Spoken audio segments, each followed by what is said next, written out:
This year, I promised myself 3 things. Be more intentional with the people I meet, less screen time, and fewer excuses. Well, so far, I'm doing very well on the excuses.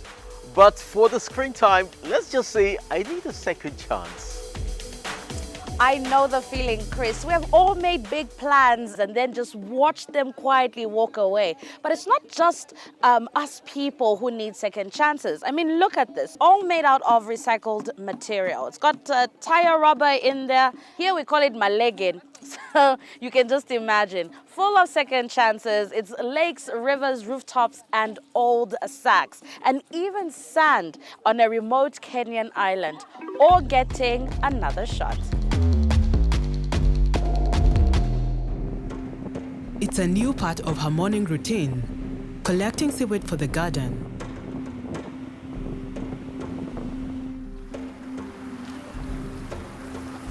Caroline Kennedy runs a camp on a small island off Kiwayu, off the Kenyan coast. She'll use the seaweed to help improve her vegetable beds. So we actually don't have soil here, it's sand. So the challenge is trying to make soil and source water and use it as economically as possible, because we don't have running water here. All our water's brought in by donkeys. And that's why I contacted Sue so that she could help us understand how to do things properly. Biologist Sue Kahumbu specializes in regenerating soil. She's become known as Kenya's soil whisperer. But this is the first time she's attempted to transform sand into fertile soil under such difficult conditions. I absolutely do believe that we can turn this sand into soil that will produce food for consumption here. We do have to look at other issues: the heat, the humidity, the moisture that's lost in the ground very, very quickly. We also have to look at the salinity of the soil and also the salinity of the air. But if we look around us, everything is green. Nobody's been putting fertilizers on this place. But how could vegetables possibly grow and thrive in these conditions? Sue Kahumbu's approach: inoculating the ground, which means adding microorganisms. Kitchen scraps like fruit peelings or leaves are perfectly sufficient to provide the nutrients needed. Microbes then begin to form in the soil. Sue Kahumbu adapted this concept from American microbiologist Elaine Ingham, who passed away recently. Going through her course and seeing that happen and learning how to make compost as a biological inoculant, not as a fertilizer, and then seeing it work, seeing it change, seeing plants react differently, seeing entire ecosystems change based on igniting the life underground as opposed to continuing killing the life underground and pushing in a chemical support system has just, it's for me, it has been the most eye-opening journey in my entire journey in agriculture. Now she can attest whether this works with sand as well. The most important thing is to keep the ground moist. To do this, the team uses leaves from native plants like aloe vera or the algae they collected in the morning. They also measure moisture levels in the ground at regular intervals. This helps them save a lot of water. At first, they were using 200 liters a day. Now, they only water when the plants need it. And, equally important, checking whether enough minerals are present in the ground. Whether it's sand or soil, the scientist wants to bring out the best in every type of ground. For more than 20 years, Sue Kahumbu has been working to improve soil quality in Kenya. Over 60% of the farmland in Kenya has degraded soil. Across Africa generally, that figure is at least 65%. In major cities like the capital Nairobi, the soil is also heavily contaminated, mainly due to pollution from traffic and discarded waste.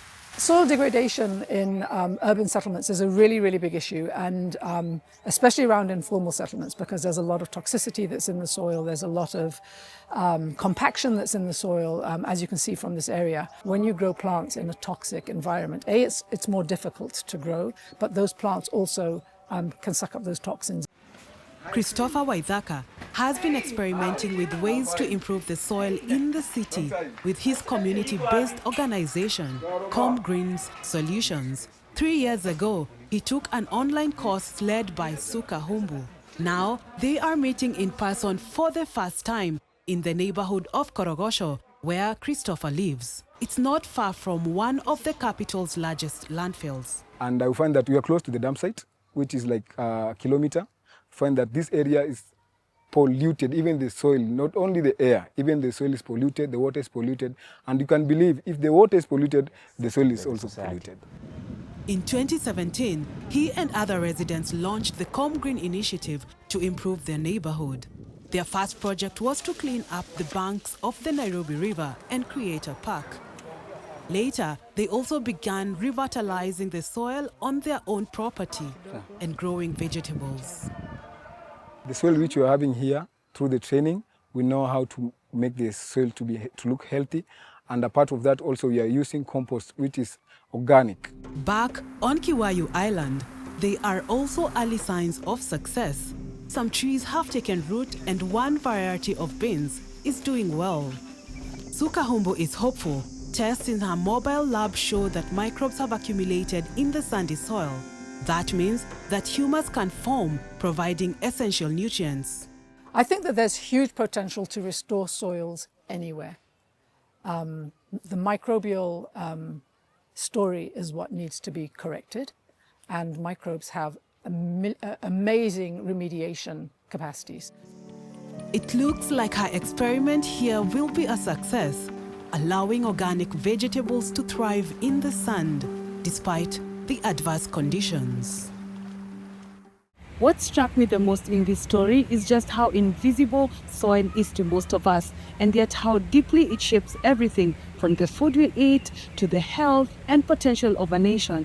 I've learned that restoring soil isn't just about farming, it's about rebuilding life from the ground up and rethinking how we grow, how we feed and sustain our cities and our future.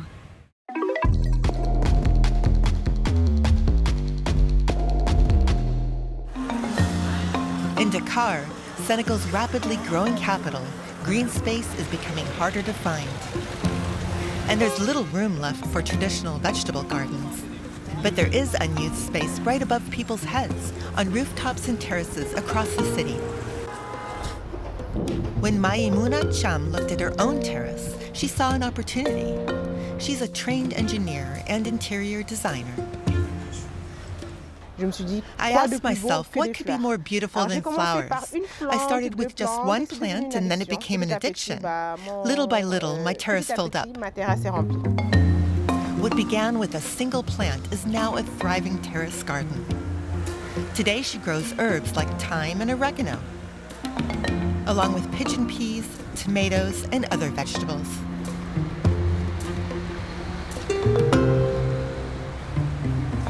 I especially like cherry tomatoes, nana mint, lemongrass, and lots of aromatic herbs.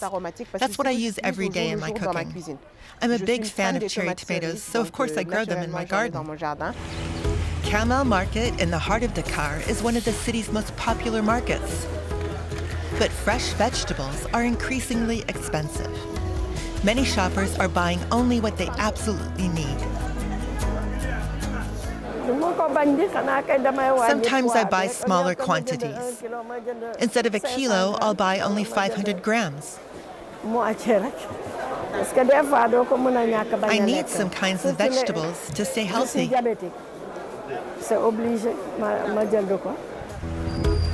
Maimouna isn't alone.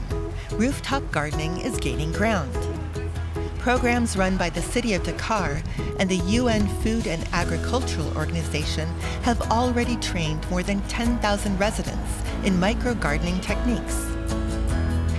Today, she shares gardening tips on social media, like how to prepare a fresh, tasty salad from her harvest.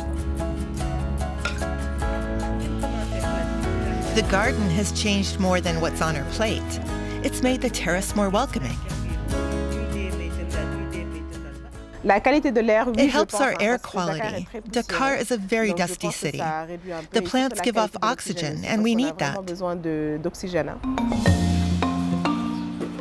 With their gardens, people like Maïmouna Cham are bringing more green to Dakar, one rooftop at a time.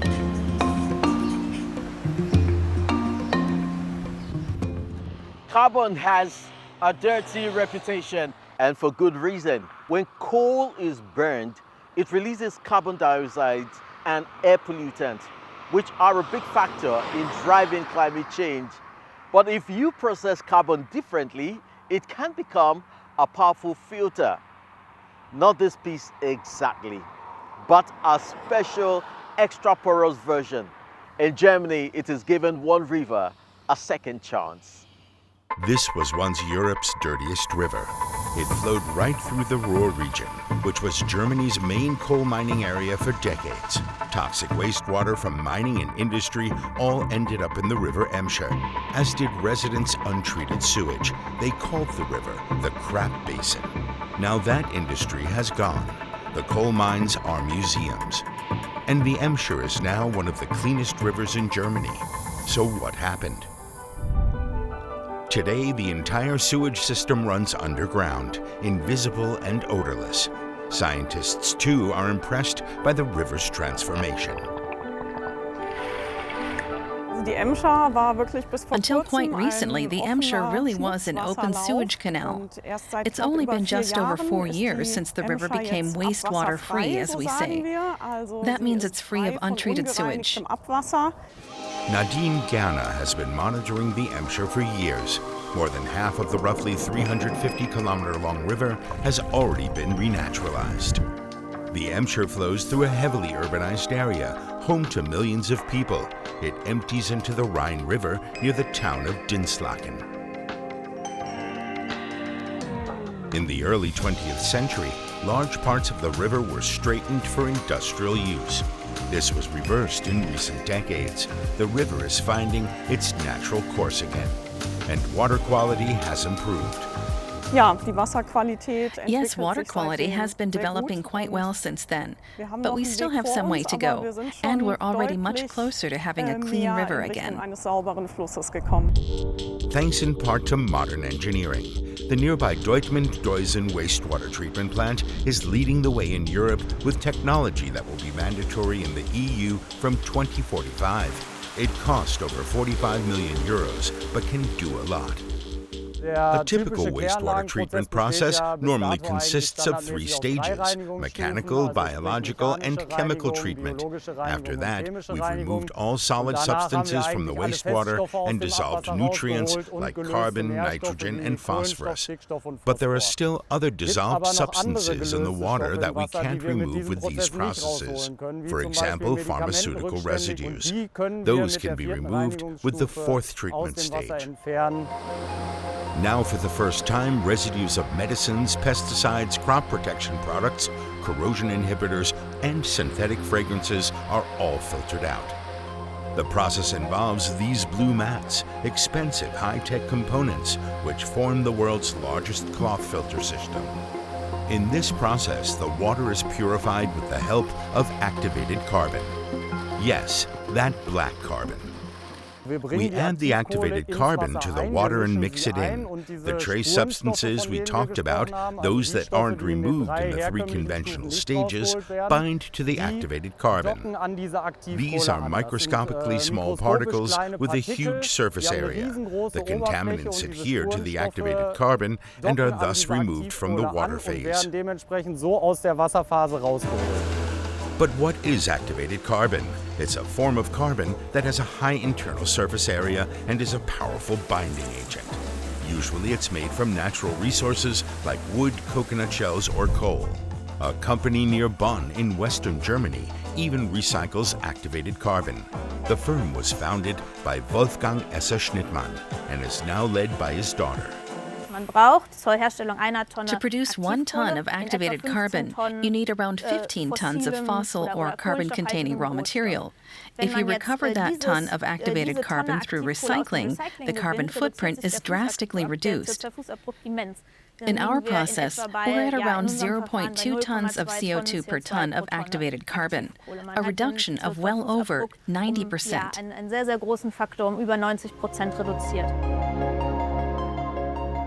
In a thermal process, the activated carbon is heated. This creates a sponge-like surface that can absorb pollutants. The procedure can be repeated as often as needed.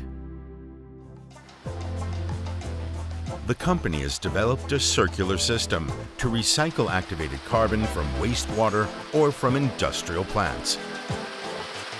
For example, we take back wastewater from individual treatment plants, analyze it in our laboratory, and then develop activated carbon tailored specifically to that site, making it especially efficient and economical. Back to the Emscher. Thanks in part to water purification using activated carbon, the river has become much cleaner. We definitely have a variety of different species here, mainly freshwater crayfish, but also mayflies, at least 2 species. These are clear indicators of good water quality.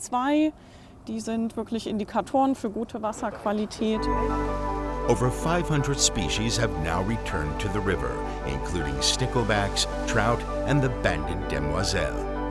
Thanks in part to the new treatment process at the wastewater plant and to activated carbon, the black gold that ultimately leads to clean water.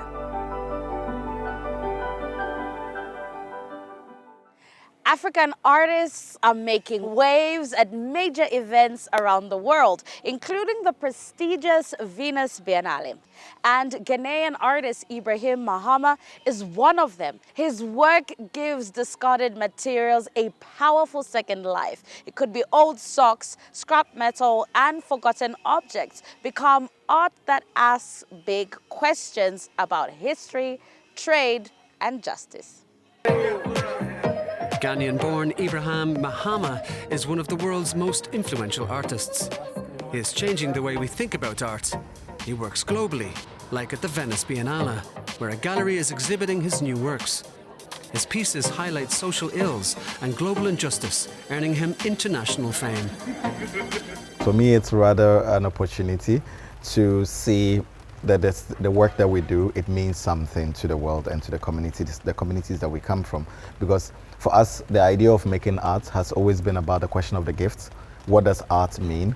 And what are the associated responsibilities that come along with it? So when you're an artist, it's not just about making beautiful objects, but it's about the criticality that you also bring to the world. Mahama's work is far from glamorous. His international breakthrough came with artworks comprising whole buildings draped with old jute sacks. The theatre in Ghana's capital city of Accra, the watchtower at the 2017 Castle Documenta, and this room at the 2015 Venice Biennale. The jute sacks were a statement. They symbolize the history of Ghana's cocoa trade. The cocoa beans leave the country, and only the sack remains. I'm really interested in what happens to the bag once it is no longer being used for cocoa. The market women will use it to bag rice, maize, millet. At that point, it has really absorbed what all the politics and the history of the world within it, in terms of like this kind of interglobal trade dialogues and all that. And also the inequalities that are absorbed within it in terms of like labor extraction and all kinds of other things. These used objects all have a history, telling stories of trade, labor, and power. Their history continues to resonate. He even turns scrapped trains into art, like here at a Vienna exhibition in 2025. All the materials that I collect are normally things that you wouldn't look at twice. Yeah, when you see them, you think that, oh, these are old, they are discarded, they are dead. But it's the role of the artist in order to be able to have a vision and courage, in order to be able to excavate and reawaken the senses within these materials. Several hundred people work at Ibrahim Mahama's red clay studio. They collect objects and process them into materials for artworks. Mahama could just as easily have a studio in an art capital like London or Paris. But he has deliberately chosen instead to invest in local infrastructure. The idea that we're producing it here, even repatriating that capital here, means that it's also what keeping a history of craftsmanship alive. We're paying people. So aside sometimes the work of art is not just necessarily the object that is produced, but it's also what the contribution, the capital that comes into the art also makes to the local community. And for me, that is very important. Besides the Red Clay Studio, Ibrahim Mahama also founded the Savannah Center for Contemporary Art in Tamale, an exhibition and workshop space.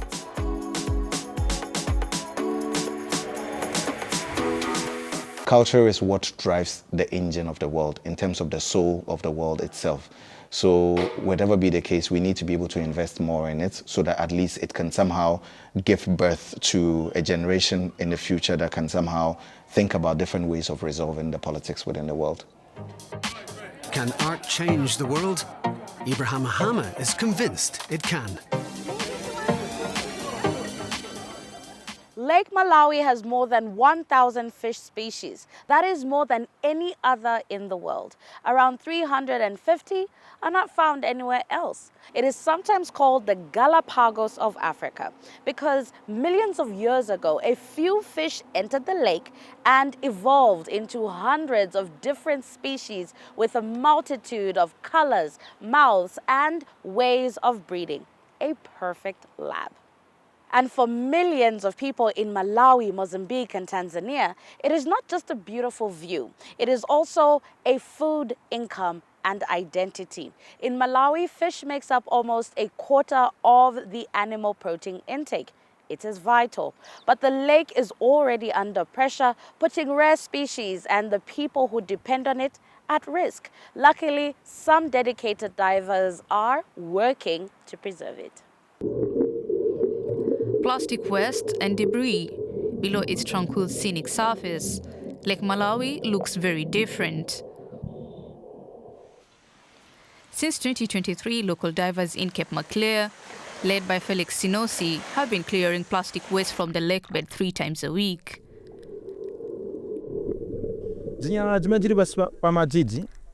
The garbage underwater seems harmless, but it is destructive.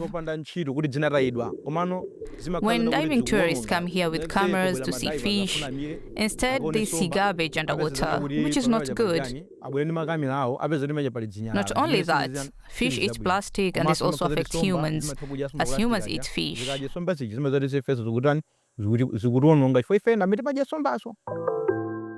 With its tropical beaches, the world's 4th biggest freshwater lake is a major tourist destination. The trash that the divers collect not only threatens Malawi's economy, it's also damaging to the lake's ecosystem, including endemic freshwater species.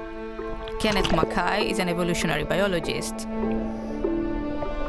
He's observed the impact of pollution firsthand.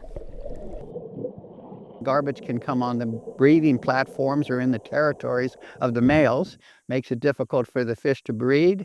The fish can ingest not only full plastic, but also the microplastic. And the plastic's breaking down in the lake, people are drinking it, so they're going to be getting microplastics. When people eat contaminated fish, microplastics and toxic chemicals can enter the body. Scientists say this exposure can affect hormones, reproduction, and even the immune system. In February 2025, the Malawian government officially banned thin plastics, such as food packaging and grocery bags. But tracking down the producers has proved challenging for the authorities. Some have changed where they were producing the plastics. The location where we banned them, that no more production here. So they changed the production site to relocate to other sites. So that has also been a problem to regulate and monitor them. Some of the trash recovered by the divers in Cape Maclear ends up transformed into various products for sale. We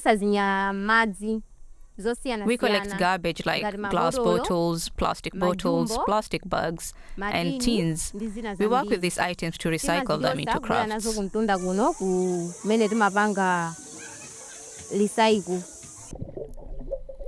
the divers' efforts cleaning up the lake have not gone unnoticed. When the team collects trash from the water looks clean. In this way, the fish won't be harmed or destroyed by plastics and glass bottles. The water is more hygienic, so it's a good idea. For now, the project is restricted to the Cape Maclear area, but the hope is that it will inspire further cleanup efforts all over Lake Malawi. Maybe that is the lesson today. Before we give up on something, we should take another look. After all, even an old sack may still have a future. If an old sack can get a second chance, then there is hope for all of us. For more hopeful stories, don't forget to subscribe to our newsletter. Well, that's all from us today. We'll see you next time.